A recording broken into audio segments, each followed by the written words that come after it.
अभ्यासकाला देऊन या ठिकाणचा सन्मानच म्हणावा, कारण की ते ग्रंथ दिल्यानंतर त्याच्यावर निश्चितच मला तर वाटतं पुढच्या महाचिंतनीला त्या सप्तग्रंथावर विचार आपल्या या ठिकाणी मांड. वंशी विभूषित करा नवनीर दाभा पीतांबराधरुण बिंब फलाधरोष्ठा पूर्णेंदू सुंदर मुखा दरविंद नेत्रा कृष्णात परम तत्वमहं न जाने कृष्णात परम तत्वमहं न जाने. श्री गोपाल कृष्ण महाराज की जय. श्री गोविंद प्रभु महाराज की जय. सर्वज्ञ श्री चक्रधर स्वामी की जय. दंडवत. या ठिकाणी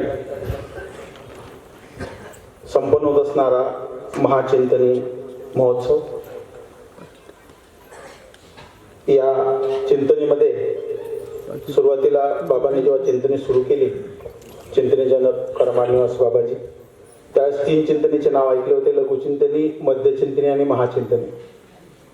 यामध्ये आम्ही त्यावेळेस मार्गामध्ये अभ्यास करत होतो आणि म्हणून आपल्या उपयोगाची मध्यचिंतनी आहे बा, कारण ब्रह्मविद्येवर टीका लावल्या जायच्या एका अधिकरणाकडून. म्हणून मी चिंतनीमध्ये त्या सामील झालो. त्यामध्ये औरंगाबाद, माळगाव 2-3 चिंतने अटेंड केल्या आणि या चिंतनी माझा पहिलाच योग आहे. बाबांनी मला बराच वेळ सांगितलं होतं, म्हटलं बाबा सांगा, मला येईल. आणि म्हणून आज या ठिकाणी योग पुरलेला आहे. बाबांनीच मला हा विषय दिलेला आहे. बाबांनीच या ठिकाणी मार्गदर्शनही केलेलं आहे. पण मला फार अवघड वाटत आहे की आमची गुरुजन मंडळी, परम आदरणीय श्रद्धेय अमरावती निवासी बाबाजी, मकरदोका निवासी बाबाजी, आम्हाला या गुरुजांच्या खाली बसण्याची सवय आहे. आज हे उलटच दिसून राहिलं मला सगळं. त्यामुळे माझे संस्कार मला कितपर्यंत बोलू देतात हेही मला अवघड वाटते. परंतु हे फार माऊली आमची मोठी आहे. हे चतुर्विध साधन, मी सर्वांचे नावं घ्यावं एवढी पात्रता यांची आहे. माझे कर्माचा नाश होईल, परंतु या ठिकाणी चिंतनीचे नियमानं सगळं चालत आहे. बाबा सांगत होते या आता नुकते जे वक्ते आपण बोलून गेलेले आहे हरिभक्तपरायण, त्यामुळे इथले नियमच तसे आहेत. आणि म्हणून या ठिकाणी मी माझ्या सेवेसाठी उपस्थित आहे. मला बाबांनी हा विषय दिलेला आहे. बाबाच माझे मार्गदर्शक आहे आणि बाबा खूप मोठे आहेत. बाबा आमच्या पंथामध्ये अशी बाबा आहेत, कर्मानिवासी बाबाजी, की जे खरोखर सर्वांचं कौतुक करतात आणि सर्वांना मोठं करतात. आमच्या आचार्यबरोबर मामाजी बी आम्हाला खूप मोठं करतात. एकदा एक दीक्षेचा प्रसंग आला, म्हटलं मामा तुमच्या समोर दीक्षा देत नाही. मामा म्हणतात मग मी जर हजर नसलो तर मग दीक्षा कोण देईल, तो तसंच मरीन ना, देव माझ्या समोर ती दीक्षा द्याला. असं मोठं करणारे आमचे मामाजी आणि दुसरे आमचे बाबाजी. मला त्या औरंगाबादच्या चिंतनीमध्ये कवयित्री प्राचार्य श्री दिवीशास्त्री बिडकर बाबाजींनी दत्तात्रय महाराजांच्या टीका लावल्या, तिथे 3 प्रश्न विचारले होते. त्या 3 प्रश्नांचे अचूक उत्तर दिल्यानंतर एक चांदीचं नाणं दिलं जायचं. ते नाणं मला भेटल्यानंतर मी तर बाबांचं नावच ऐकत होतो. त्यावेळेस आम्ही शिकत होतो सवसरला गुरुकुळामध्ये. त्यावेळी एवढा काही पंथाचा परिचय नव्हता. तर बाबा करमाडचे बाबा स्वतः आले. बाबा मला म्हणतात संजयदा तुमचं अभिनंदन म्हणे, तुम्हाला प्राचार्याकडून नाणं भेटलं म्हणे, तुमचं ते सांभाळून ठेवा म्हणे, तुम्ही खूप म्हणे चांगलं उत्तर दिलं म्हणे. आणि म्हणून बाबा कौतुक करतात. म्हटलं बाबांनी आपलं कौतुक करावं, एवढे मोठे बाबा आहे. आणि म्हणून बाबा खऱ्या अर्थाने आपल्या या आमच्यासारख्या शिष्यांना मोठं करतात. आणि म्हणून बाबांनी मला या ठिकाणी खूप मोठं करून या चिंतनेत उपस्थित केलेलं आहे. आणि बाबांनीच मला हा विषय दिलेला आहे. बाबा मार्गदर्शक आहे. बाबा म्हणून राऊळांचं देऊळ हा विषय तुम्ही घेऊन पुढे या. आणि राऊळ म्हणजे या ठिकाणी आताच मागच्या वक्त्याने आपल्याला सांगितलेलं आहे. आजच्या सभेचे अध्यक्ष परम आदरणीय श्रद्धेय वडनेर भुजंग निवासी परम आदरणीय श्रद्धेय व्याख्यान मार्कंड ज्ञानमहर्षी श्री मोठे बाबाजी, आणि ज्यांचं आपण नुकतंच प्रबोधन ऐकलं असे हरिभक्तपरायण महाराज, आणि उपस्थित संपूर्ण संत महंत आणि चतुर्विध साधना दंडोत करून विचार मांडतो. या ठिकाणी राऊळ माय राऊळ बाप असं गोविंदगुरू महाराजांना म्हटलं जाते. मागच्या वक्त्याने सांगितलं, इथं सर्वांनाच माहित आहे. आता राऊळांचं देऊळ म्हणजे राऊळ श्री गोविंदगुरू महाराजांनी राऊळांचं देऊळ कोण तर चक्रधर स्वामी असं हे समर्पक या ठिकाणी समोर आणलेलं आहे. देऊळ म्हटलेलं आहे, चक्रधर स्वामींना देऊळ म्हटलेलं आहे. आणि रिद्धपूरला ज्ञानशक्ती स्वीकार स्थान आहे. या ठिकाणी त्या गोविंदगुरू महाराजांनी सेंगुळ बुड्डे देऊळ श्री चक्रधर स्वामींना चक्र्या होय म्हणे असं म्हणून या राऊळांचं हे छोटूसं देऊळ का म्हटलं तर स्वामी म्हणजे आमचे स्वामी खूप मोठे असताना सुद्धा खूप लहान झाले. आमचे स्वामी अनंत ब्रह्मांडाचे नायक, जीव उद्धरणे वेसणे अवतार, इतर अवतारांनाही मान्य असताना सुद्धा चक्रधर स्वामी अतिशय नम्रतापूर्वक वर्तन करतात. म्हणून त्यांना या ठिकाणी देऊळ म्हटलेलं आहे. मंदिर खूप मोठं असते बंधून. मंदिर म्हणजे एवढे मंदिर की त्या मंदिराचं वर्णन आपण करू शकत नाही, एवढे मोठे मंदिर आज निर्माण होत आहेत. परंतु याचे देऊळ म्हणजे एखाद्या ग्रामीण भागामध्ये छोटंसं मंदिर असते, छोटंसं देऊळ केलेलं असते, ज्यात एकच व्यक्ती जाईल, नंबरतीने दंडोत करेल आणि बाहेर येईल, एवढंच आकार प्रकार त्याचा असतो असं देऊळ. तर आता रावळांचं देऊळ का संबोधलं, तर स्वामींनी देवळाचंच कार्य केलेलं आहे. स्वामी खूप मोठे आहे, गुजरातच्या राजवैभवाचा त्याग करतात, महाराष्ट्रामध्ये येतात आणि महाराष्ट्रामध्ये आल्यानंतर आपलं सगळं वैभव विसरून जातात आणि दोन्ही कराने श्रीकराने भिक्षा मागत फिरतात. आणि आमच्या गोविंदगुरु महाराजांनी जे कार्य कदाचित गोविंदगुरु महाराजांना करायचं असेल, परमेश्वराच्या प्रवृत्त्या बदलत राहतात ब्रह्मविद्या सिद्धांतानुसार, ते प्रवृत्ती धारण करतात. सवेची उपजन सवेची भंगे असं भाष्यकार म्हणतात, म्हणजे उत्पन्नही होते आणि ती प्रवृत्ती लगेच भंगही होते. रावळांचं देऊळ यामध्ये गोविंदगुरु महाराजांना जे कार्य करायचं आहे ते कदाचित त्यांनी स्वामींच्या माध्यमातून करून घेतलं आणि म्हणून स्वामींना त्यांनी त्या ठिकाणी देऊळ म्हटलं आपलं. आणि ते देऊळ जसं आहे त्या ठिकाणी भक्त येतात, दर्शन घेतात, त्या भक्तांचं भलं होते. परंतु आमच्या रावळांनी हे जे देऊळ तयार केलं, हे देऊळ आपल्या नेहमीच्या देवळापेक्षा विपरीत आहे, उलट आहे. आम्ही जडमूळ मंदिर पाहिलेलं आहे. मंदिरं म्हणजे मोठमोठे मंदिर निर्माण होतात, असे जडमूळ मंदिर तर आम्ही पाहिलेले आहे, परंतु चल मंदिर आम्ही कधी पाहिलं नाही. मंदिर हे जडमूळ असते, एका ठिकाणी स्थापन झालेलं असते, त्याचं जीर्णोद्धार होत असते. पण रावळांनी निर्माण केलेलं हे देऊळ आहे, हे चल आहे, चलद्रूप आहे, फिरणार आहे. हे संपूर्ण महाराष्ट्रामध्ये फिरलेलं आहे, महाराष्ट्राच्या बाहेरही गेलं, आंध्रामध्येही गेलं. आज उत्तर दिशेला उज्जैन आपलं शेवटचं स्थान असतं, त्याच्या पलीकडे स्वामी उत्तर दिशेला कुठंतरी राज्य करत आहेत, त्यांचं जीव उद्धरण्याचं कार्य चालू आहे. तर रावळांचं हे देऊळ जे आहे हे चेतन आहे, हे जडमूळ नाही. स्वामी एका ठिकाणी आहे, आमचे दैवत गोविंदगुरु महाराज त्याच्यामध्ये, परंतु स्वामींना मात्र देऊळ बनवून स्वामींनी गोविंदगुरु महाराजांनी रावळांनी त्यांना देवळाला आपल्या महाराष्ट्रामध्ये आपला प्रचार प्रसार करायला लावलेला आहे. आणि लक्षात ठेवा, ब्रह्मविद्या सिद्धांताचा थोडाफार अभ्यास जर करत असाल तुम्ही, तर जडापेक्षा चेतन थोर असते. जडापेक्षा चेतन थोर याच्या चरित्रपाठामध्ये पुष्कळ उदाहरण आहेत. आता टीकेमधला एखादा पक्ष असतो की जडापेक्षा चेतन थोर, पण सर्वसामान्य जनाला समजत नाही म्हणून त्याचं उदाहरण द्यावं लागते. जसं एक श्रुतीस्थळामध्ये एक छोटंसं उदाहरण येते की एकदा नागराजांना केसतोड निघाला. म्हणजे आपल्या शरीराचे केस तुटत असतात, त्याच्याबद्दल काही मोठी गोष्ट नाही, पण एखादा केस जोराने ओढल्या गेल्यावर ना तो चिमटला गेला, ओढल्या गेला जास्त, तर त्या ठिकाणी जखम तयार होते थोडी आणि मग ती चिघळते एखाद्या वेळ. तर नागराजांना एक केसतोड असा तो वाढला आणि त्या ठिकाणी जखम होण्याची शक्यता दिसली. आणि मग नागराचार्य म्हणतात महादैसाला, म्हणजे रुपाईसा त्यांची चुलत बहीण आहे, तिला स्वामींनी महादैसा नाव दिलेलं आहे प्रासादी. तर ती स्वामी म्हणतात, आपला नागराचार्य म्हणतात की बघ हा या ठिकाणी केसतोड निघाला, तर ते काय केलं पाहिजे याला. तर ते म्हणतात याला पाणी कापड बांध, म्हणजे एखादा जुन्या वस्त्राची एखादी चिंदी घे, त्याला पाणी लाव, थोडं थंडगर, म्हणजे उष्णतेचा प्रकार असेल काही, तर त्याच्या थंडतेने लवकर ते रक्त वगैरे थांबून जाईल, जखम बरी होऊन जाईल. म्हणून जुने लोकांचे छोटे छोटे उपाय होते. त्या काळात ते असे अँटीसेप्टिक सगळे मलम किंवा हे काय असे गोळ्या औषधाचा प्रकार नव्हता. तर तू या ठिकाणी पाणी कापड बांध. ती पाणी कापड बांधण्यासाठी तिने काय केलं, त्या ठिकाणी नागराचार्यासारखं उत्तम अधिकरण आहे, पंथाचे आचार्य आहेत, यांचं जीवन खूप महत्वाचं आहे, असं काहीतरी महादेशाने एक शास्त्रोक्त विचार करून प्रसादाचं कापड फाडलं. आता ते प्रसादाचं वस्त्र, जे प्रसाद आपल्याला नमस्काराला मिळत नाही, तो प्रसाद फाडणं म्हणजे खूप मोठी गोष्ट आहे. आता नागराचार्य तू बोलून बसले, रुपये काय करून राहिली तू, हे वस्त्र प्रसादाचं वस्त्र फाडून राहिली. ते म्हणे हो नागद्या, मला समजते हे प्रसादाचं वस्त्र आहे, परंतु मी मात्र योग्यच करून राहिलेली आहे. अगं म्हणे प्रसादाची प्रसाद सेवा केली पाहिजे, ते प्रसाद आवडीपूर्वक नमस्कारला पाहिजे, आठवला पाहिजे. हा मी माझी प्रसाद सेवाच करून राहिली. म्हणजे काय, हा कपडा तुला तुझ्या फोडावर बांधायचा आहे. आणि तिने तो त्या नागराचार्यांच्या त्या केस तोडावर तो वस्त्र बांधलं ते त्याच्यावर, आणि सुंदर उद्गार असे काढले की प्रसादे प्रसाद बांधली जात आहे. मी प्रसादाने प्रसाद बांधून राहिलेले आहे. आणि नागराचार्य उगेच राहिले, काहीच बोलले नाही. कारण या पंथासाठी नागराचार्य हे आमचे खूप मोठे प्रसाद आहेत. कारण त्यांच्या भरोशावर हा पंथ आजपर्यंत चालत आहे. त्यांनी जे निर्माण केलेली जी काही प्रणाली आहे, जी की आचारसंहिता आहे, त्याच्या आधारे आम्ही सर्व चालत आहोत. स्वामींच्या विचारांना आम्ही धरतोच, परंतु नागराचार्यांच्या विचारांनाही आम्हाला धरावं लागते. काही ठिकाणी जेव्हा स्वामींचे विचार त्या विषयावर नसतील, तिथं नागराचार्यांचं बोलणं आम्ही श्रुती समान मानतो. नागराचार्यांच्या त्या ज्या श्रुती आहे, आपलं स्वामींच्या श्रुती आहे, नागराचार्यांच्या श्रुती आहे, तर आम्ही श्रुतीच्या जागेवर नागराचार्यांच्या श्रुतीला मोजतो. आणि म्हणून नागदेवचार्य उगीच राहिले. पण नागदेवच्या लक्षात आले की हिनं बरोबर केलं, हिने योग्य केलं आणि म्हणून जडापेक्षा चेतन थोर. रावळांनी हे जे देऊळ तयार केलं हे देऊळ चेतन तयार केलं.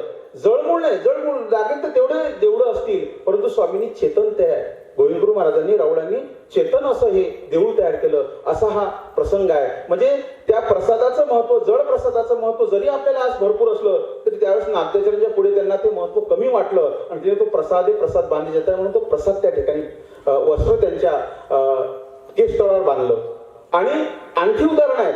नागदेवचार्य स्वतः रिद्धपूरला जर कोणी चाललं असलं तर त्याला म्हणतात की जा सावळापूरच्या लेकीला भेटा, नंतर रिद्धपूरला गेल्यानंतर गोविंदगुरु औसाला भेटा आणि नंतर मग त्या ठिकाणी तुम्ही राजभट नमस्कारा. म्हणजे चेतनाचं प्राधान्य दिलेलं आहे, जडापेक्षा चेतनाला महत्व दिलेलं आहे. रिद्धपूरच्या यात्रेला कोणी निघाल्यानंतर आमचे स्वामी तर रिद्धपूरच्या यात्रेला पाठवतच होते, पण नागदेवचार्य सुद्धा पाठवतात कोणाला की जा रिद्धपूरून जासाल पण पहिले सावळापूरला जा, ज्या लेखीचा मागच्या वक्त्याने उल्लेख केला त्या सावळापूरच्या लेखीला भेटा. नंतर रिद्धपुरात गेल्यानंतर औसाला भेटा. का बरं, राजभट नाही काय? पण नाही, औसा एखादा जो चेतन साधन म्हणताय तो कधीही जाऊ शकतो. स्थान कुठं जाणार नाही, स्थान सृष्टीपर्यंत नित्य आहे, ते कुठंच जाणार नाही. परंतु हा चेतन साधन म्हणतो जाऊ शकतो, म्हणून तुम्ही त्याचं पहिले जा आणि त्याला वंदन करा. आणि म्हणून त्या ठिकाणी वंदन करायला सांगत होते. मग ते सर्वजण सावळापूरला जायचे, सावळापूरला गोसाव्याच्या लेकीला भेटायचे आणि नंतर मग औसाला भेटायचे आणि मग राजभट नमस्कारायचे. नंतरच्या काळात हे दोघेही राहिले नाही आणि म्हणून आपण कदाचित आज राजमठात जातो, अजूनही आपण अधिकरणाला दंडोत केल्याशिवाय त्या स्थानाकडे आपण वळत नाही. त्याचं कारण हेच आहे की जडापेक्षा चेतन थोर. आणि म्हणून आमच्या रावळांनी हे देऊळ चेतन निर्माण केलं आणि चेतन संपूर्ण महाराष्ट्रामध्ये फिरलं. त्याने ज्ञानशक्तीचा स्वीकार केला. हे उद्घाटन आहे. ज्ञानशक्ती स्वीकार स्थान जे आहे रिद्धपूरला, या ठिकाणी स्वामींनी उद्घाटन केलं आणि एक सुंदर नाव दिलं म्हणे, चक्र्या होय म्हणे. चक्र्या होय हे नाव श्री गोविंदगुरु महाराजांच्या मुखातून फार पराकुटीचं नाव दिसते. आता विविध व्युत्पत्तीकार करतात की सेंगुळ बुड्डे जे होते त्यांना चक्र्या होय म्हणजे त्याला म्हटलं म्हणे त्या सेंगुळ बुड्ड्याला तर ते असे जाऊन राहिले, गोल स्प्रिंग सारखे चालले ते, पण त्याला चक्र होय म्हणते. रावळांचं बोलणं स्वामी सुद्धा म्हणतात की रावळांनी नेहमी रावळांची प्रवृत्ती कैसी, कौनी वेळ कौना जीवा काय देती, काय बोलतील. टीकाकार सुद्धा त्यांच्याविषयी हस्तक्षेप करत नाही. कृमी ते ब्रह्माकीच्या टीकेत टीकाकार पक्षात यथा बाळेचे शाळेग्राम हा न्याय देतात की शाळेग्राम जो असते नर्मदेचा पाषाण ते अन्य लोकांच्या देवाऱ्यात ठेवलेला असते. तर लहान मुलगा जर त्या देवाऱ्यापाशी खेळत खेळत जर गेला आणि त्याने जर तो पाषाण उचलला तर आता तुम्ही सांगू शकत नाही हा बालक त्या पाषाणाला परत तिथंच ठेवील की तोंडात घालील की फेकून देईल. बालक आहे तो. बालक जर देवाऱ्यापाशी गेला त्याने शाळेग्राम उचलला तो काय करेल तुम्हाला सांगता येत नाही. तशी श्रीप्रभूंची लीळा काय करतील आमचे सर्वज्ञ म्हणतात आम्ही सांगू शकत नाही. नेहमी श्रीप्रभूंची लीळा कृमी हातामध्ये घेतला, त्या कृमीला हातामध्ये घेतल्यानंतर त्या कृमीची कणव पाहतात. फार विलक्षणता आहे श्रीप्रभूंची. ब्रह्मविद्या सिद्धांतानुसार अवराच्छादीचे परदृश्य अवतार आहे. ब्रह्मविद्या सिद्धांत सांगतो की अवराचं देखणं नाही, हे कसं दिसून राहिलं यांना. फार विलक्षणता. आणि म्हणून त्याची कणव पाहतात. कणव जर अधिक असेल तर उतटणं करतात. कारण टीकाकार म्हणतात अवघ्या लिळे उतटणे थोर. उतटण्याची वेळा सर्वात मोठी आहे. ज्या लिळेने तुमची नित्य नरकाची चाल नसते, प्रस्तुत असंताचा लेप नसतो, तुम्हाला तिकडे अदृष्ट फळ मिळते, चैतन्य चिज्जळफळी, आणि असं ही मोठी लीळा आहे उतटण्याची. म्हणून कृमीची अधिक जर कणव असेल तर त्याची उतटणं करतात. जर कणव कमी असेल तर फक्त कर्मनाश आणि संबंधफळ देऊन सोडून देतात. आणि कदाचित खूपच कणव कमी असेल तर फक्त संबंध फळ देतात. आणि परमेश्वराचा संबंध सुद्धा थोर आहे. एकदा संबंध झाला तर 1000 वर्षाचा मनुष्य देव तुम्हाला भूभूमीमध्ये मिळते, आणि 2 पेक्षा अधिक वेळ जर झाला तर 10,000 वर्षाचं मनुष्य देव तुम्हाला मिळून सोबत सुखफळ म्हणजे अष्टभोग परिपूर्णता प्राप्त होते. जितके अधिक संबंध होतील तेवढे. म्हणून हातात तुम्ही घेतला तो तसाच टाकून देतील की त्याचा कर्मनाश करतील की त्याला कशाला फळाला पाठवतील, ब्रह्म फळाला पाठवतील हे सांगता येत नाही. तसं आमच्या रावळांचं काय म्हणणं आहे, चैतन्यापर चक्राख्य देवता तो तुमचा परम सिद्धांत द्या असं नागदेवचार्याला स्वामी म्हणतात. बेलोपूरचा प्रसंग आहे. बेलोपूरला नागदेवचार्याला स्वामी म्हणतात की वांद्र्या तुम्ही तुमचा परम सिद्धांत जाणा. ते त्याची नेणे. आता नागदेवचार्यांच्याकडे खूप मोठी एक नम्रता आहे. त्यांना माहित आहे, मी जर स्वामी म्हणतो माहित आहे तर स्वामी सांगणार नाही म्हणून ते म्हणतात जी नाही. स्वामी म्हणतात, हे कसं काय, सगळं माहित आहे तर मग आम्ही तुम्हाला सांगत राहतो, तुम्ही सगळं माहित असताना म्हणता की आम्हाला माहित नाही. ते म्हणतात जी नाही, मला खरंच माहित नाही. स्वामी म्हणतात चैतन्यापूर चक्राख्य देवता तो तुमचा परम सिद्धांत का. म्हणजे स्वामींनी चक्राख्य देवता उच्चारलं. या प्रकारे बघा श्री गोविंदप्रभू महाराज अनेक नाव देऊ शकले असते रावळांना, स्वामींना कोणतंही नाव देऊ शकले असते, पण चैतन्यापूर चक्राख्य देवता इथं बघा चक्र्या होय म्हणे, या नामाशी संबंध आहे. रावळांच्या या नामामध्ये विशेष आहे की असं का संबोधून राहिले की चक्र्या होय म्हणे. आता आम्ही त्याचा अर्थ करतो ज्ञान चक्र शक्ती चक्र वर्तवणारे, म्हणजे स्वामींनी ज्ञानही दिलं आणि आपल्या शक्तीने चमत्कारही दाखवले. अर्थात परमेश्वर चमत्कार कमी प्रमाणात दाखवतात, युगानुरूप परमेश्वर क्रीडते परी किंचित विलक्षण, थोडी थोर चमत्कार त्यांना दाखवावे लागतात समाजासाठी, कारण समाज त्याशिवाय आकर्षित होत नाही. गुणी आवडी उपजेते अज्ञानास, ज्ञानियास निर्गुणी, टीकाकार म्हणतात.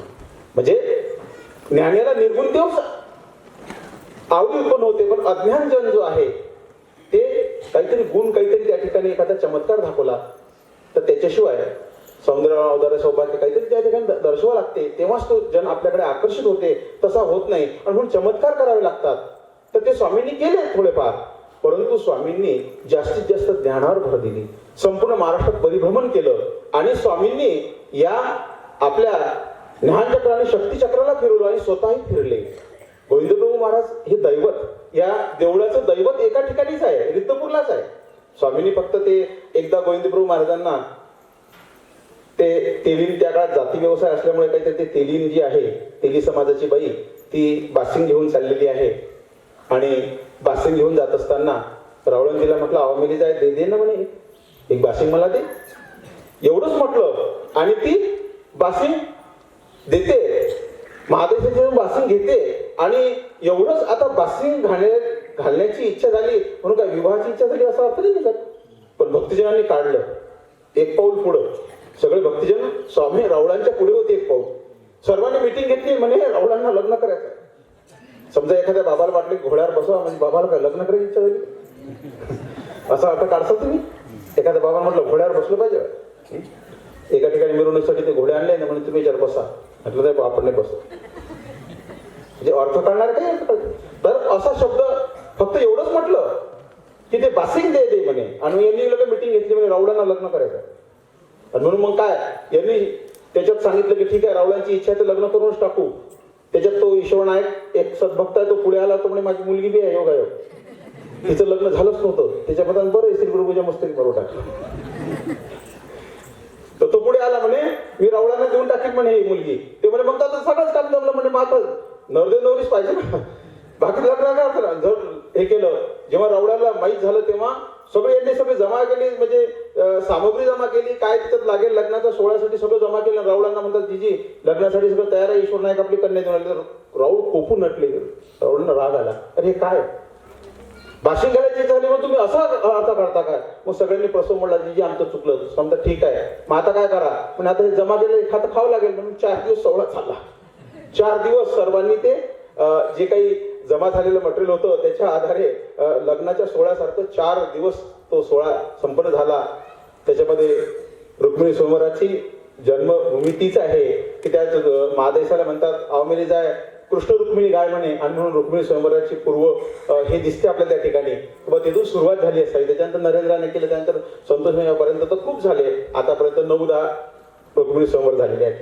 तर या ठिकाणी सांगत तात्पर्य की त्यावेळेस म्हणे ते 4 दिवस जे भोजन झाली, भुक्ती झाली ती जिरली पाहिजे म्हणतात. म्हणून रावळांनी डोळो म्हटलं आणि पालखी काढली आणि त्यावेळेस अमरावती जिल्ह्यामध्ये राऊळ फिरले, नाहीतर याच्या व्यतिरिक्त राऊळ कुठंच गेले नाही. ज्ञानशक्ती स्वीकारण्यासाठी चक्रपाणी महाराजांकडे गेले, तेव्हा पांचाळेश्वरला दत्तात्रय महाराजांची भेट घेतली. तो जर हे त्या ठिकाणी गोविंदप्रभू महाराजांनी जो आधी संन्यास स्वीकारला होता विबुधारण्य हे नाव, कमळारण्य त्यांचे गुरु आहेत, विबुधारण्य संन्यास स्वीकारला ते गेले, तर तो एक जर भाग सोडला आणि तर ही जी भुक्ती झालेली आहे, भोजन जो काही 4 दिवसाचा अवसर झाला त्याच्यासाठी म्हणे ते डोळोडोळ पालखी काढल्यानंतर यांची जी झडती झाली पाहिजे सगळी खाल्लेल्या अन्नाची, म्हणून म्हणे परिसरामध्ये फिरले. फक्त नदीच्या काठावर तिकडे वर्धा नदीच्या तिकडे गेल्यामुळे विष्णूर एक स्थान वर्धा जिल्ह्यात गेलं, नाहीतर स्वामी फक्त परिसरामध्येच फिरले, बाकी कुठेही फिरले नाही गोविंदप्रभू महाराज. आणि गोविंदप्रभू महाराजांनी स्वतः न फिरता आमच्या स्वामींना म्हणजे आपल्या देवळाला फिरवलेलं आहे.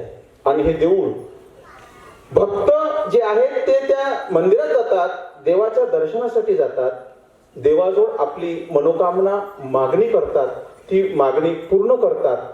परंतु रावळांचं निर्माण झालेलं हे जे देऊळ आहे, हे देऊळ असं आहे की हे स्वतः भक्तांपर्यंत पोहोचते. हे सर्वात मोठं वैशिष्ट्य या मंदिराचं, या देवळाचं सर्वात मोठं वैशिष्ट्य हे भक्तांपर्यंत पोहोचते.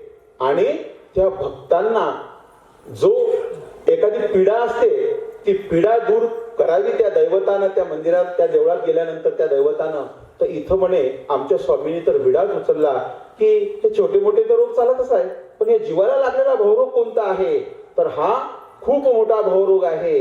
हा या संस्कृती म्हणजे या सगळ्या मायाचक्रामध्ये हा येतो जातो, पुनरपी जन्म पुनरपी मरण म्हणजे शंकराचार्यांनी म्हटलेलं आहे. म्हणजे हे जे इथं जन्म घेतो आणि मृत्यू जन्म मृत्यू आवागमन जे करत राहतो, हे कशामुळे, तर त्या अविद्येमुळे. तर त्या अविद्येचा छेद आपण करून या जीवाचा उद्धार करू.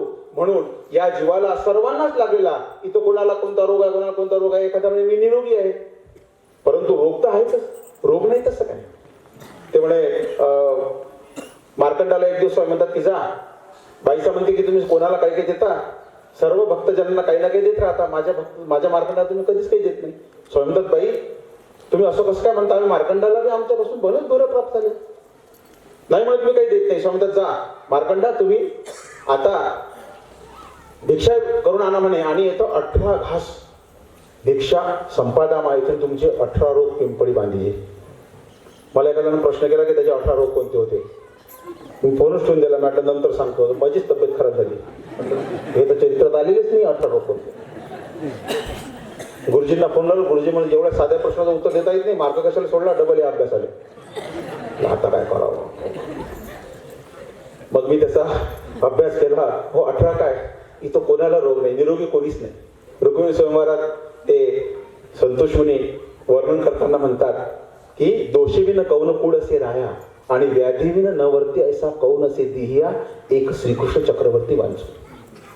ज्याच्या देहाला रोग नाही, ज्याच्या कुळाला कलंक नाही असं कोण आहे, फक्त कृष्ण महाराज, असं ते वर्णन करतात. म्हणून किती रोग आहे आपल्या शरीराला, कोणाचं डोकं दुखते, कोणाचं पोट दुखते.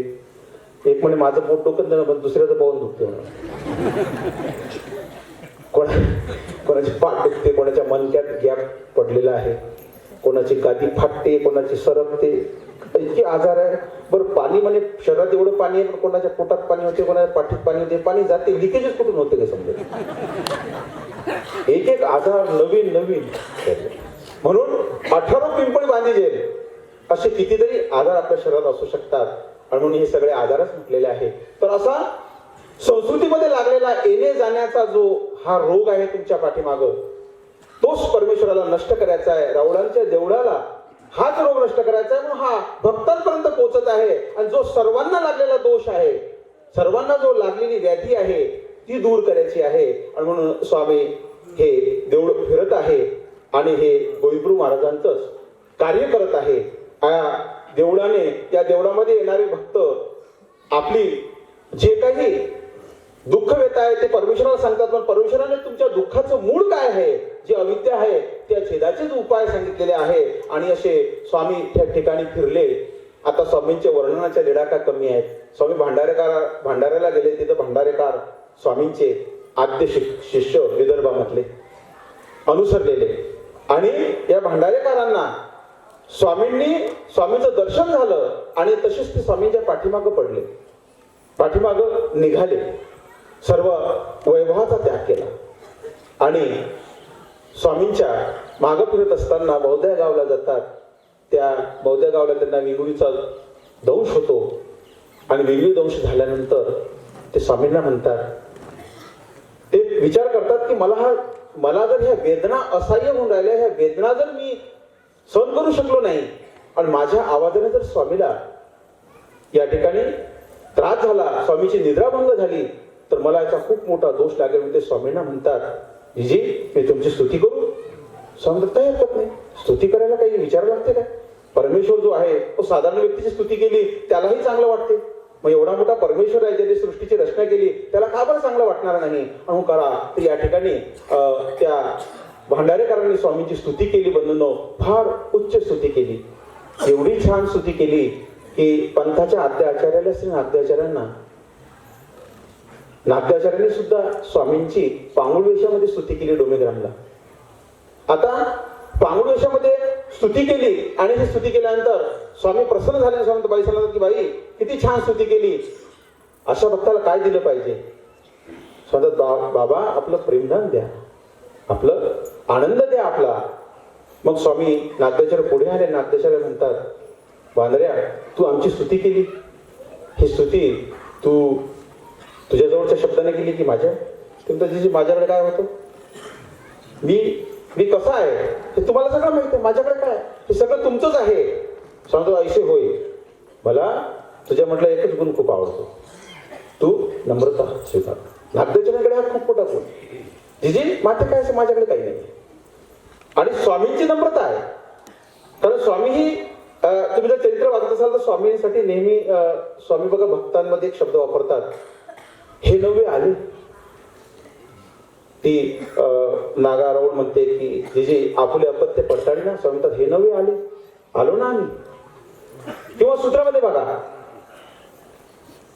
त्रिती सीताबली द्वापर सुख चक्रवर्ती बरे कलियुगी हे बरवे. कधी विचार केला का स्वामींनी हे हा शब्द स्वतःला का उच्चारलेला आहे? म्हणजे स्वामी कर्तृत्व परिपूर्ण असूनही स्वतःला नपुसक दर्शवतात. नपुसक दर्शक सर्वनाम आहे हे. व्याकरणाचे जर नियम थोडे माहीत असतील तुम्हाला तर हे नपुसक दर्शक सर्वनाम. म्हणजे एवढं मोठं कर्तृत्व असून अनंत ब्रह्मांडाचा नायक आहे, जीवित उद्धरण वेसनीय आहे आणि सगळ्या अवतारांना मान्य आहेत असे आमचे स्वामी असताना सुद्धा स्वतःला हे दर्शवतात, म्हणजे कमी दर्शवतात. आणि मग नागदेवाचार्याकडे हा गुण पाहून स्वामी नागदेवाचार्य अधिक प्रसन्न आहे की वांद्र्या तू हे बरोबर, तुम्ही तुमचा परम सिद्धांत जाणा, जी नेने जाणत असा मानेने कैसे, बरोबर. ह्या एक गुण आहे नागदेवाचार्यांकडे.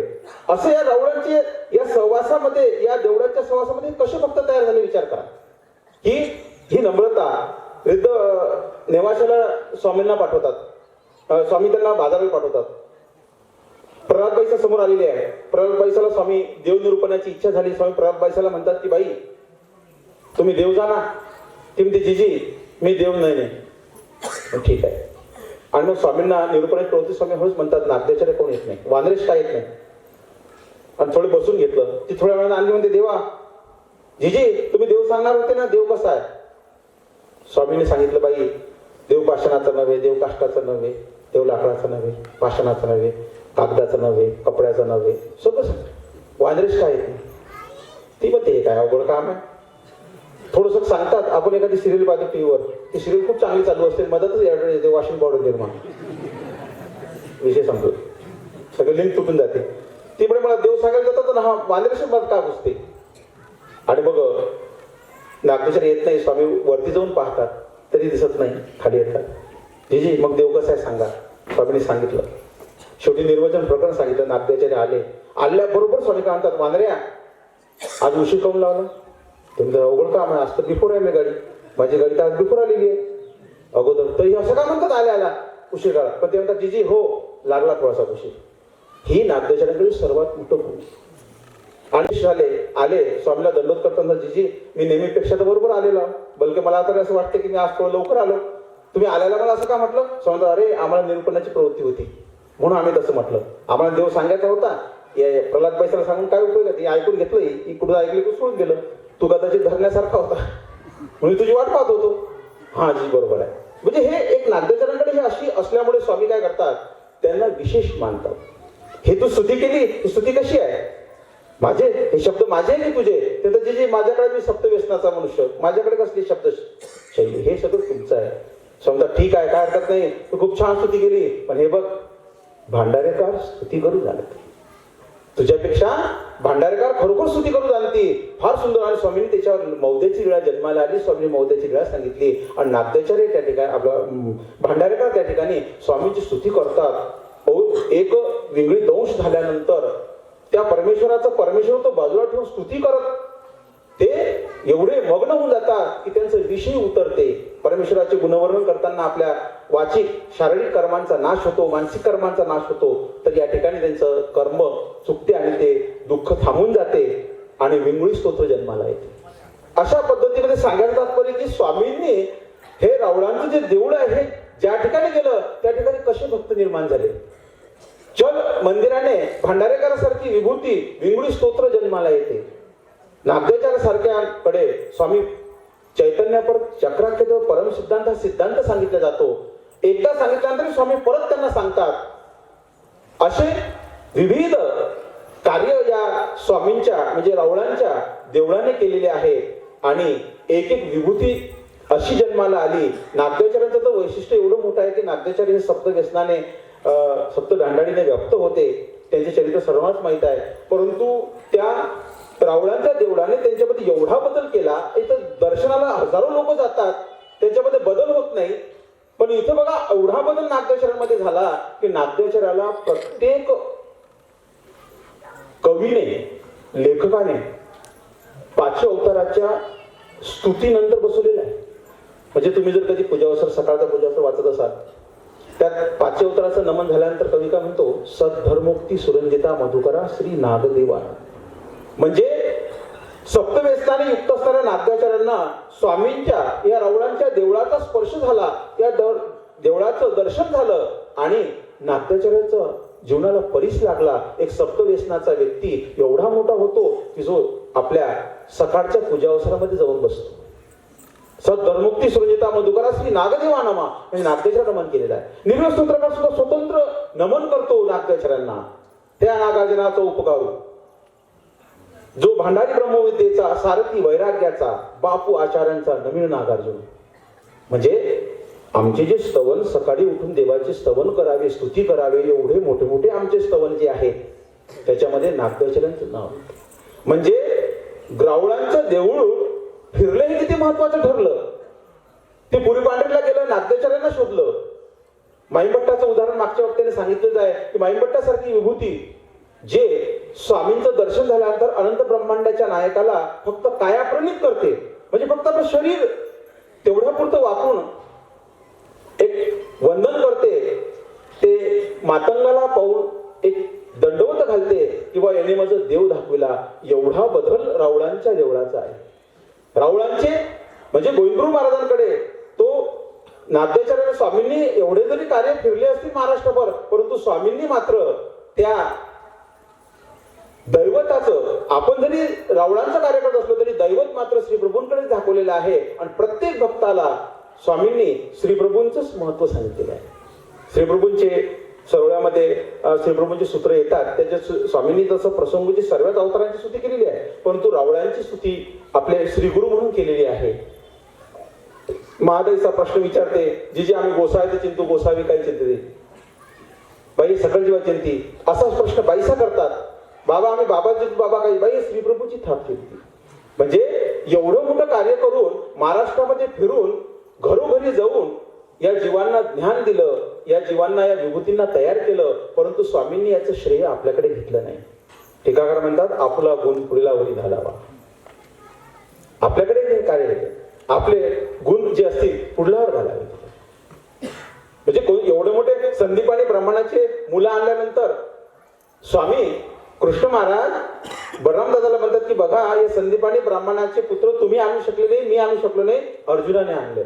आपला पण पुढे आमच्या स्वामींनी म्हणजे रावळांच्या देवळाने एवढा प्रचार केला, एवढा प्रसार केला, एवढे मोठे हे महानुभाव पूर्वज आमचे त्यांच्या स्वामींच्या सहवासात सन्निधानात तयार झाले, परंतु यांचं श्रेय मात्र आमच्या स्वामींनी घेतलं. हे श्रीप्रभूंचे आहे.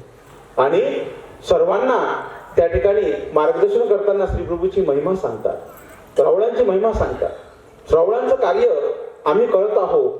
आमच्या गुरूंनी आम्हाला जी थाप दिलेली चिंतू, जी आशीर्वादाची थाप दिलेली आहे, जे कार्य त्यांचं आहे ते आम्ही करत आहोत. आणि असे फिरतात, सतत फिरतात. आणि शेवटी औसासारखा भक्त, औसासारखी एक साध्वी आहे, ती स्वामींना म्हणते, स्वामी म्हणतात नायका आता येथून उत्तरापंथी जायचे, आम्ही आता उत्तर दिशेला जाईल. तर तुम्ही दिशी असं कसं काय, तुम्ही तिकडे निघून जाणार, मग कसं काय होणार आमचे मार्गदर्शक कोण, आम्हाला पुढे आमची वाट कोण दाखवणार आहे. आम्ही साचोकार कृष्ण म्हणून तुमची वाट धरलेली आहे, आता आम्हाला पुढे कोणाची गती, आम्हाला काय मार्गदर्शन आहे. त्यावेळेस इथपर्यंत की स्वामी शेवटी जाताना सांगून देतात की तुम्हा गोविंद गती नाही का, तुम्ही श्री गोविंदप्रभू महाराजांच्या ठिकाणी जावं, त्यांच्या सन्निधानामध्ये जावं, त्यांच्या सन्निधानामध्ये पोहोचावं, त्यांचं अनुकरण करावं, त्यांच्या जोडून तुम्ही शिकावं अशी आमची इच्छा आहे. आता वचनरूप गोविंद प्रति शेटीदाय हे अर्थ आम्ही काढतो भाष्यकारांच्या सांगण्यानुसार, परंतु या ठिकाणी स्वामींनी सर्वांना गोविंदप्रभू महाराजांकडे फिरवलेलं आहे. म्हणून रावळांचं देऊळ संपूर्ण महाराष्ट्रात फिरून एवढे महान तत्ववेत्ते माईभट्टासारखे हे सर्व तयार झालेले या सगळ्या भक्तजनांना, म्हणजे बलकी गंगातीराचे संपूर्ण आहेत, कारण यांना शिवनी म्हटलेलं आहे विद्यापूर चरित्रामध्ये. शिवनी, शिवन सिंगनाचा काढू तर सिंगन देशाचा आपण शिवन झालं. शिवन देशाचे सर्वजण तुमच्या ठिकाणी म्हणजे गोविंदप्रभू महाराजांच्या ठिकाणी जावं. कदाचित मग औसा खानदेशातली असेल, साधा तिकडे मराठवाड्यातली होती किंवा इकडे विदर्भात दिलं होते विदर्भाची असेल, काही बाकी ठिकाणची असते, परंतु जास्तीत जास्त लोकांना शिवनीय संबोधलेलं आहे. आणि हे शिवनीय मग गोविंदप्रभू चरित्रात ते काय म्हणतात, आमचे राऊळ तैसे नव्हती पण हे शिवनीय आले, हे शिवनीय आले. मागच्या वक्त्याने त्यांच्याबद्दल त्यांनी बरोबर सांगितलं की बाबा त्यांनी प्रेमाने लोकांना जिंकलं, परंतु भाष्यकार तर म्हणतात की श्रीप्रभूची प्रतिकूळ नाही, म्हणजे त्यांना अवस्थेमध्ये त्यांनी जी त्रिविधता स्वीकारलेली आहे त्यामध्ये त्यांनी प्रतिकूळ स्वीकारलेच नाही, फक्त अनुकूल आणि उदास दोनच व्यक्ती श्रीप्रभूंच्या समोर येतील, ती त्यांना नकोच आहे ती व्यवस्था प्रतिकूळ, म्हणून श्रीप्रभू प्रतिकूल नाही. आधी कोणी जन्मले असतील त्याचे प्रतिकूल संस्कार माया मोडून काढते आणि भविष्यात कोणी समोर येणार नाही, म्हणून श्रीप्रभू प्रतिकूल नाही. आणि दत्तात्रेयांची एकविध व्यवस्था आहे ब्रह्मविद्या सिद्धांतानुसार, तशी यांची द्विध अवस्था आहे, म्हणजे यांना फक्त अनुकूल किंवा उदासच पाहिजेत, प्रतिकूल नाही कोणी. आणि मग श्रीप्रभूच्या प्रतिकूल होऊच शकत नाही, कारण ती व्यवस्थाच त्यांनी मोडून काढली. तर असं या सर्व जे काही प्रतिकूल कार्य श्रीप्रभूंनी केले, नवचंडीचा घट बांधलेला असेल त्या ठिकाणी, तर ते ठिकाणी सुद्धा ते लोक म्हणतात गावातले की हे राऊळ आमचे असे नव्हतेच, हे शिवनी आले, शिवन देशाचे लोक आले, यांच्यामुळे आमचे राऊळ असे झाले, म्हणून आमचे राऊळ असे नाही, म्हणून यांना शिवनी संबोधलेलं आहे. आणि म्हणून हे सर्व भक्तजन त्या ठिकाणी गेले, ते यांना स्वामी सांगून गेले शेवटी की तुम्हा गोविंद गती, तुम्ही गोविंदप्रभू महाराजांच्या सन्निधानात जावं. त्यानंतर नागदेशाच्या स्वामींच्या उत्तर दिशेच्या गमनानंतर सर्व मार्गमंडळीला गुरुकुळाला या ठिकाणी घेऊन येतात, 14 वर्ष श्रीप्रभूंच्या सन्निधानात राहतात. त्यानंतर गोविंदप्रभू महाराजांनी निजधामाला विजय केल्यानंतर 16 वर्षाचा प्रवास नागदेशरांचा आणखी पंथामध्ये परिभ्रमणाचा आहे. तर या ठिकाणी रावळांनी निर्माण केलेले हे जे देऊळ आहे श्री जगदप्रभू महाराज हे महाराष्ट्रामध्ये फिरले, त्यांनी असे महान रत्न तयार केले. आणि या रत्नांना शेवटी ते दैवत जे आहे ते रिद्धपूरलाच आहे, दैवत रिद्धपूरलाच होतं, पण देऊळ मात्र संपूर्ण महाराष्ट्रात फिरत होतं आणि अशा महान भक्तांना त्यांच्यापर्यंत पोहोचत होतं. म्हणून हे गुरुकुळ रिद्धपूरला येऊन राहिलं गोविंदप्रभूंच्या सन्निधानामध्ये. असं या ठिकाणी मला बाबांनी हा विषय दिला, त्याला मी माझ्या पद्धतीने सांगण्याचा प्रयत्न केलेला आहे. या ठिकाणी मला बाबांनी या महाचिंतनीमध्ये असे महान वक्ते येणार आहेत, त्यांच्या या ध्यान अशा यज्ञामध्ये मला सुद्धा या ठिकाणी छोटीशी आहुती देण्याचा खालीचा वाटा या ठिकाणी प्राप्त करून दिला. म्हणून मी बाबांच्या या ठिकाणी व चिंतनी परिवाराचे या ठिकाणी कृतज्ञता बाळगतो आणि वेळेभावी थांबतो. सर्वज्ञ श्री चक्रधर स्वामी की जय, श्री गोविंद प्रभू महाराज.